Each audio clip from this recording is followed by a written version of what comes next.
the only acceptable being worthy of worship, that means this is for all times and all places. Yeah? Sorry, it's gone? I'm calling. Okay, all time and all places.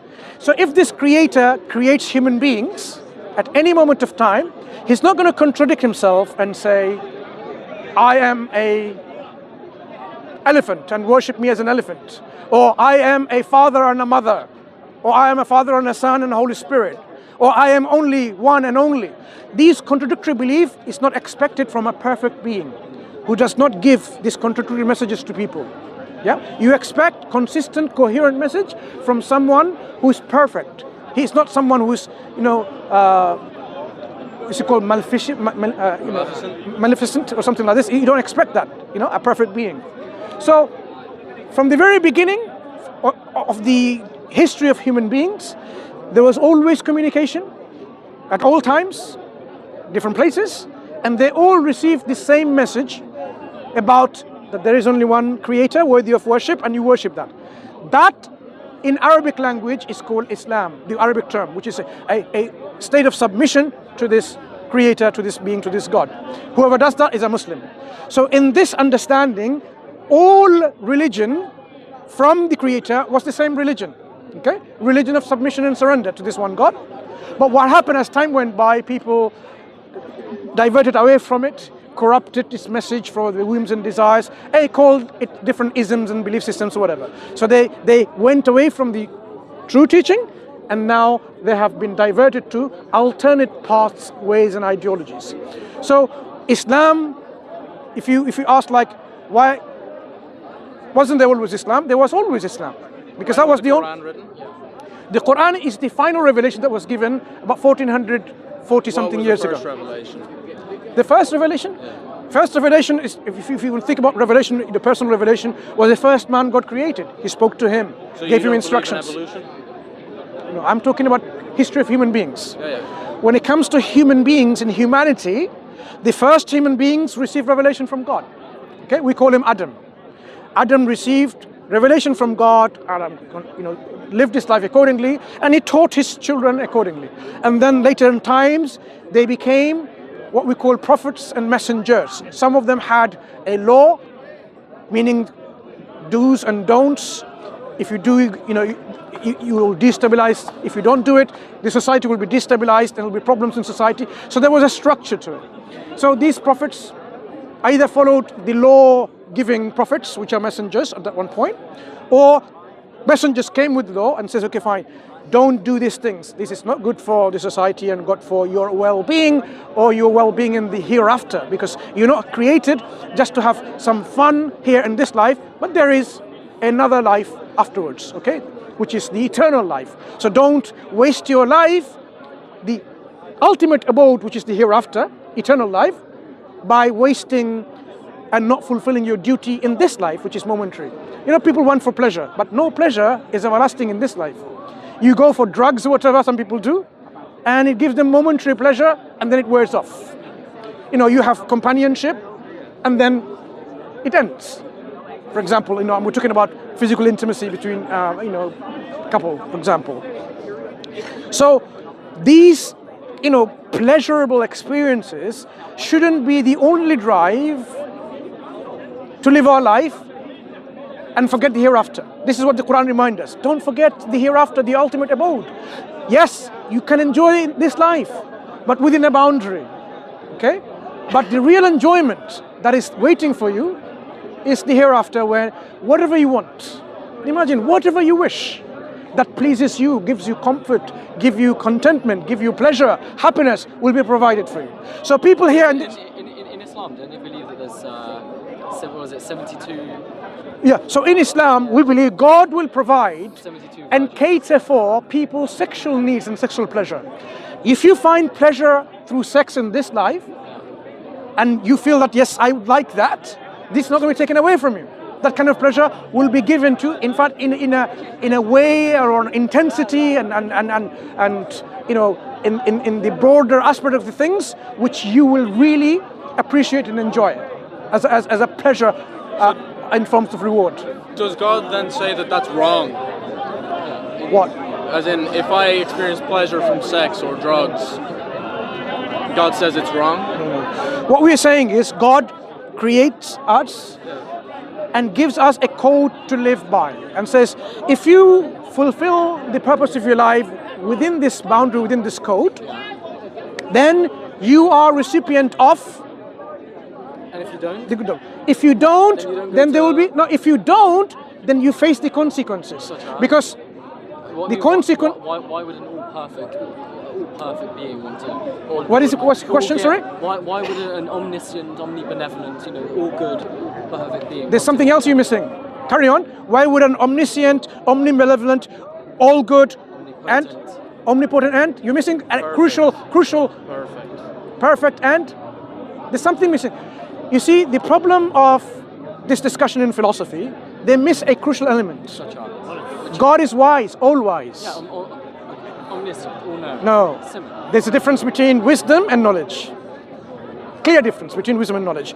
So when we talk about the issues of whether Euthyphros' dilemma, the problem of evil, I think no, what I'm saying is, in philosophy, look, you may be well read in philosophy, but I can tell you from what you've read and what I've read, people often miss this from the equation, okay? They miss this and they say, how can a all-knowing, all good, omnibenevolent God send people to hell? Or create evil and this suffering? They misunderstand that because what we say is, God is all wise. From his wisdom, he creates a system in which there can be manifestations of suffering, of good on bad, okay? But God gives us all of this for a reason, so that this can help you to develop and overcome. And eventually you can come out of all of this through a test where you say, yes, I have seen all of these things that attracts people. It tells us to get all of this pleasure and so on. But ultimately, I can remove myself from all of these obstacles and fulfill my purpose of my creation. Once you do that, just to follow the rules that God gives. No, the purpose of your creation is to worship God. Okay. So why then do Sorry? babies? That's just blind. Why then do babies die? Hang on. Babies die because that's their lifespan. God creates. Let's understand. Look, He doesn't get a chance. what you need to understand is this. A baby doesn't get a chance to fulfill God. And where does the baby go? I don't know. I ask you, and you tell me where. Yeah, the baby doesn't go to hell. Where does the baby go? Why not? I'm telling you, baby. Why not? Look, when we talk about accountability, who is accountable for their actions according to our belief system? The accountability is on those who differentiates and understand the difference between right and wrong, good and evil. So baby hasn't got the differentiation capability to know what is good and right. So according to an opinion, a very accepted opinion in Islam, babies and children, before they reach the age of discernment, they will go to paradise because they have not done anything to receive the punishment. But they also have done nothing to receive Sorry? They've done nothing to receive the praise of God. equally. either. Hang on. So now, where do you put them? Because there's two places. Now, That's my question. No, I'm going to tell you. There is two places. One is place of reward and punishment. Sorry, reward and joy and happiness and tranquility. And other is that. Do you expect them to put it on a place where it's neutral? What do you mean by neutral? I never said that. Okay, so I would like you to give me an alternative. No, I question the idea that a being that hasn't had a chance to be good or bad is eternally praised. No. We're talking about babies. You're now going to a different topic altogether. No, he's speaking A baby hasn't had a chance to be good or bad. Yeah, so if a baby is placed in paradise, in heaven, do you have a problem? No, I just don't know, why has it been? No, let's understand something. I want to know the objections, intellectual objections to this. If God is showing His grace, His Can a baby mercy, believe in God? please. Everyone's born in the believing in something greater than them. We call them the natural disposition to know something. This is intuitive, and in religious psychological studies, this is well known. Atheism is going against its intuitiveness belief, suppressing something and then believing otherwise. That's what we understand from psychology, okay? The latest studies demonstrates that. So when I'm saying, if the babies and children, young children, underaged, are put in a place of reward, would you complain? No, the question is why. Now I'm saying there is only two. Okay, fine, then there you go. want to That's it. There's no objection. That's not the debate. It's why do they go there? There's only two places to go. Okay. The one. Where would you want them Why to are there go? only two places to go? God decides that. Yeah.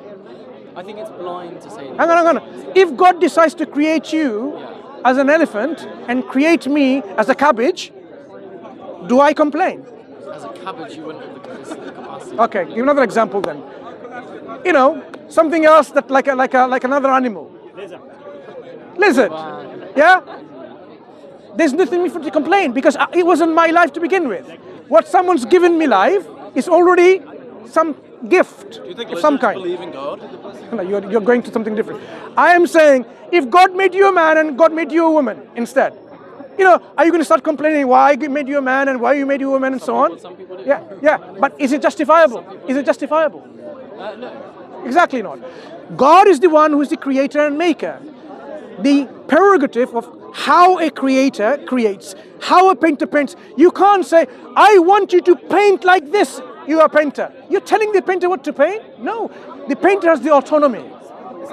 The painter has the autonomy to paint. The creator has the autonomy to create. So we can't question. So now the question is, if now in this paradigm of belief system, the creator made two places, eternal places, heaven and hell, reward and punishment place, where would you want that baby to go? Painters can make terrible paintings. Yeah, no problem. Where would you want that baby to go? You would want the baby not to be punished.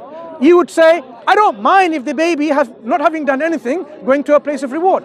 Okay, so if I lived in this world and I did nothing, I just existed, and where would I go? I just existed. If you just existed and you didn't have any ability to differentiate between right and wrong, then there's no accountability. That's why in Islam, those people who are insane, cannot differentiate between right and wrong, the pen is lifted from them.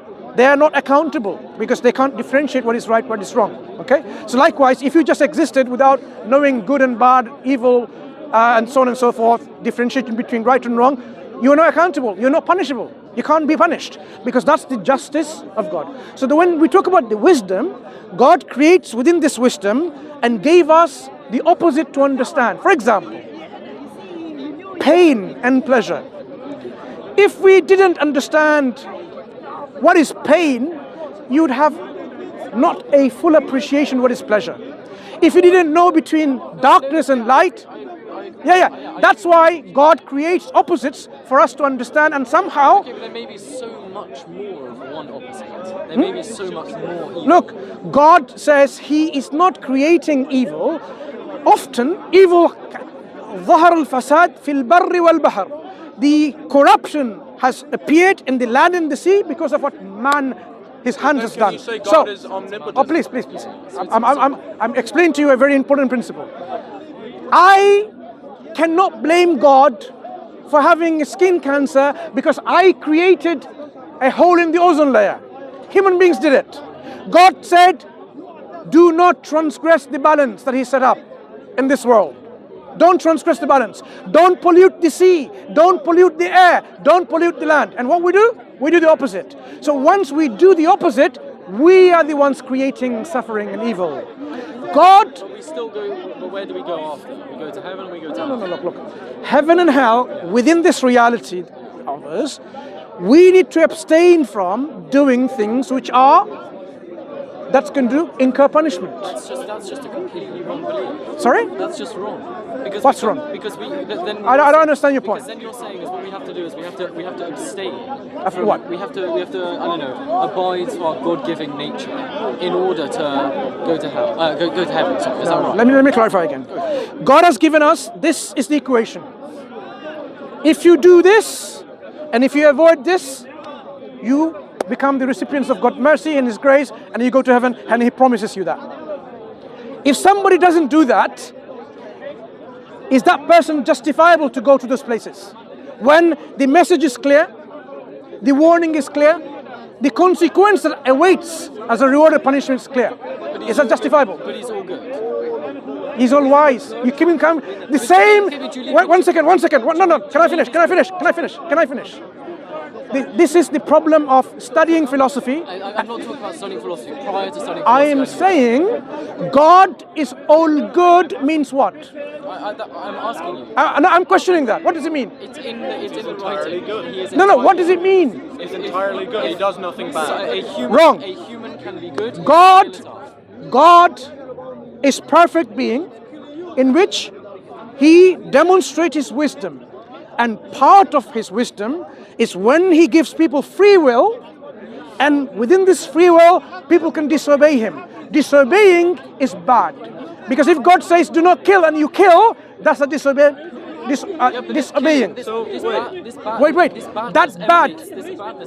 Look, God is the creator of all actions.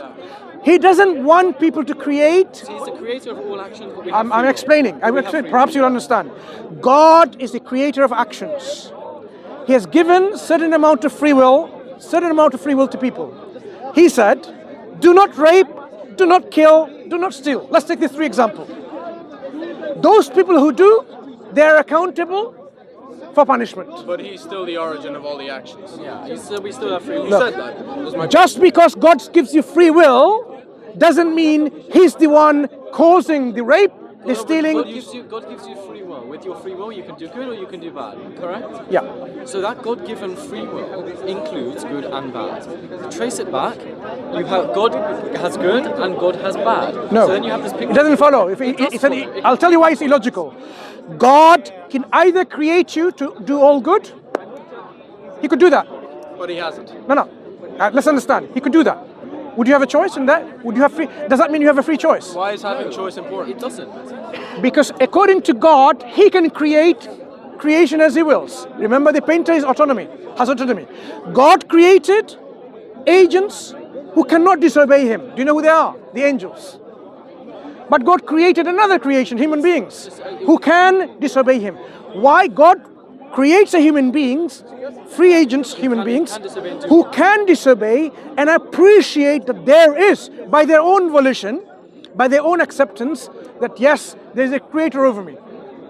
Up to the people. Why? And based on their ego or submission of their ego, God will reward them or punish them. So autonomy. God demonstrates his wisdom to us. No, God created us so that one of the creation like us can appreciate that we were nothing and we were created, right? When a painter creates, the painter has no obligation to create. The painter creates because by nature, he's a painter. The painting will follow. Our creator, our God, in his nature, he's a creator. We say the creation follows from it.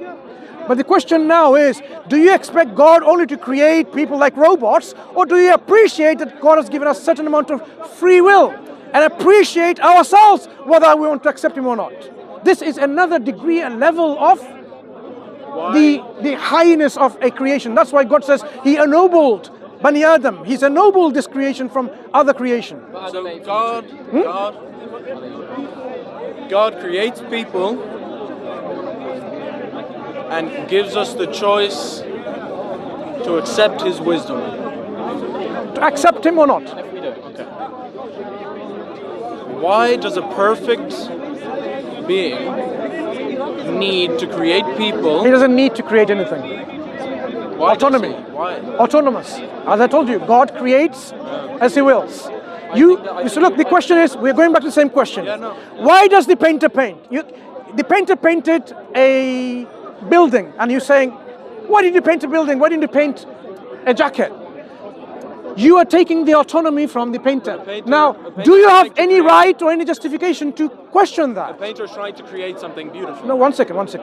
Do you have any right or justification to question the painter for what they paint? For a painting, I have every right to question what he's doing. Think about what you're saying.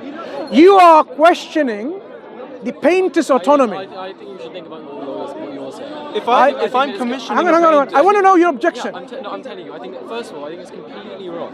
What's to wrong? Postulate a belief in God whilst arguing that there's free will. You can't say that God has given humans free will to do wrong, to do right, and to do wrong. Or whilst at the same time saying that since God has given you this, then goodness and badness will emanate from God. Therefore, God possesses evil and some form of badness. Not only that, one second. Okay.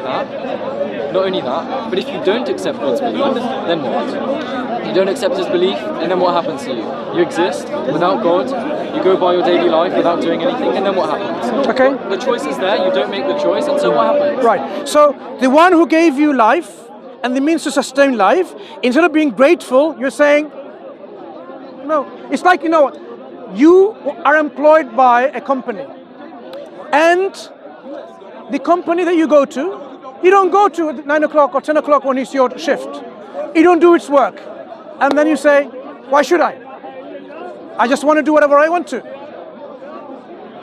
Is that sensible? Right. So once a creator created you, and he gives you a role, a purpose, and a duty, and you don't fulfill that duty, you can't say, I don't care. Hang on, think about it. You don't say I don't care, because do you have any justification to disbelieve in a creator? The answer is no. Your whole argument presupposes any existence. Hang on. That's why we go back to the existence of the creator first. Do you have any reason to reject God's existence? I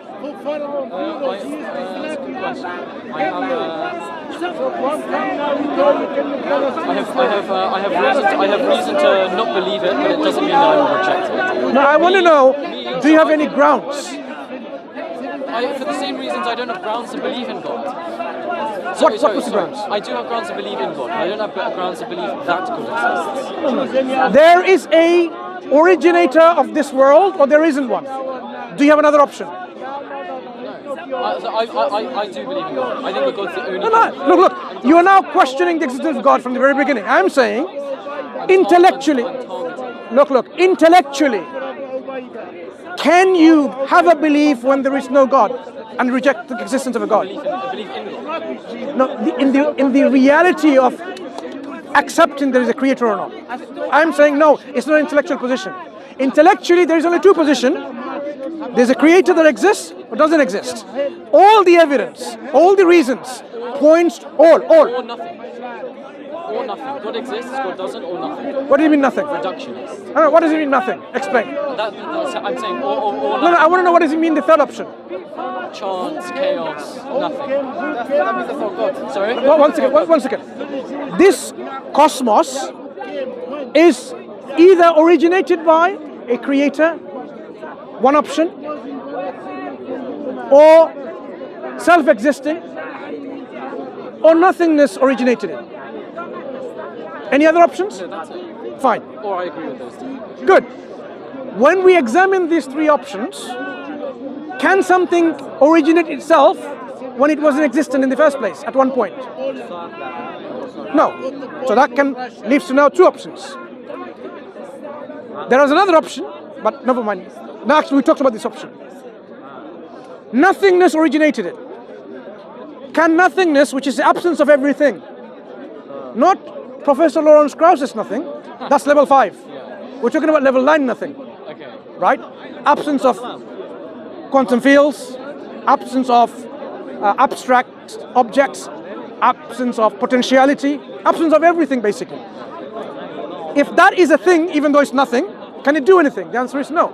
So nothingness. Because nothing can bring about. Nothing cannot bring anything because it doesn't exist. Correct. But God can also not have existed. Sorry? Ignore. No, it's fine. Listen. No, let's wrap this up. One sec, I want to say one thing. Yeah. I do believe in God. I believe in something. But is your belief in God intellectual? My belief in God is faith. Is it intellectual? My belief in God is an investment in something. Fine. Yes, however. Is it intellectually? However, I'm still puzzled and I'm still working it out as a student. No problem. As to if you can still believe in God as well as having free will. I think it's wrong at this moment to think that if God exists, if your free will is God-given and you have the ability to do wrong, then since your free will. We can talk about free will, but that's not a discussion now because but then you have to go. If everything emanates from God, then so does evil. No. Remember what I said? God is the creator of everything, right? But you can't say attribute evil to God just because He's the source of everything. Okay? So if I give you money and with this money you do bad things, you can't blame me. You have to blame yourself. Yeah, you have to understand this kind of understanding, right? Yeah. So just because God is the source and origin of everything, it doesn't mean God is the one who causes all the evil actions. Coming back to these two options, nothingness cannot create anything. So we are left with the only viable intellectual position that something else created this universe. That belief in God is intellectual. Yeah. So it's not a faith which is based on nothing. It is faith. Okay, I would not call it faith then. It's faith. This knowledge. Okay, I'm telling you, it's my knowledge of possibilities tells me that now I have knowledge that there is a creator of this cosmos, and it's not nothingness, and it's not itself. I'm going to call it faith because this is again, and I'm saying it's not faith. Tell me, what in my possibilities that I've discussed, I brought faith in it. Your belief, premise one. Premise That- one. what was- Premise one. Your belief in God exists. No. Yeah, I or you say believe I that. said no, wrong. That wasn't my premise. No. My premise was You believe in God. no. My premise one was what? The universe, the cosmos exists. Yeah. Do you disagree with the premise? This exists. Do you disagree with the premise? Who Good. created it? Hang on. Do you disagree? No. Next question is, I am premise. Can this universe exist by itself, or does it need something external to it? Okay. So my premise is the universe. I mean, we're not going into syllogism, but ultimately we've discussed this already, right? There's no point going to syllogisms and going counter forth. We've already discussed there was no faith element in it. We're using logic and rationality. Based on logical rationality, we made an inference that yes, there is a creator, originator of this universe. If you call it faith, I would disagree. It's an inference. It's a logical inference. There's a gap. Is that a faith or a logical inference? There's a gap. I have somewhere to be at 6 o'clock, but Nice talking to you. Nice to speak to Yeah, you. you Good take luck. care. But carry on talking more, discussing more. I recommend the book if you haven't read by Hamza Zortzis. Have you read this book? Called The Divine Reality. Let me show you how it looks like. It's downloadable easily from Sapiens Institute. I think I still think it's wrong. No. Before you say anything wrong or right, I am saying be open-minded to I am read more, and I'm giving you to read this book. Yeah? The Divine Reality. I am open-minded, but I still think it's wrong. No. You can think it's wrong, but what I'm asking you is to have an open-minded approach. It's called this Divine Reality. Is it your book? It's not my book, okay? By someone called Hamza Zortzis, with a T Zortzis, yeah? Do you want to take a picture of it? I got it. Yeah? It's freely downloadable from Sapiens Institute, and it goes through some of the questions that we've talked about here, and it will help you to make a direction for you when you take. What's your name? Miles. It's nice talking to you. You take care. No offense intended. We had a very pleasant discussion. None at all. Okay. None at all. I respect any theist. I disrespect any atheist. But it's the same logic that the theist uses to believe in God, the atheist uses to disbelieve in God. Well, questionable, some yeah, ways. and I have 2 more years to discover that. No worries. Thank you very You're much. studying philosophy? Yeah. Okay. No, I figured that. Yeah. Anyway, Thank you very first year, what they do, I know I'm going to let you know. First year, what they do, they totally brainwash you so you can start freshly thinking. Yeah, I know. In the first year philosophy I've studied course, for 2 years already. philosophy course, as you realize, first year, they want you to be critical thinkers. Yeah. That's why they will really mess you up in that way. It's a good thing in a way, but some people, if they don't go along, they really come to a disaster. So carry on, and then you come to a point you can critically think yourself and judge between all these philosophical ideas, which makes us know. Thank you very much. Good luck Take with care. this. You too. Thank you. See you later.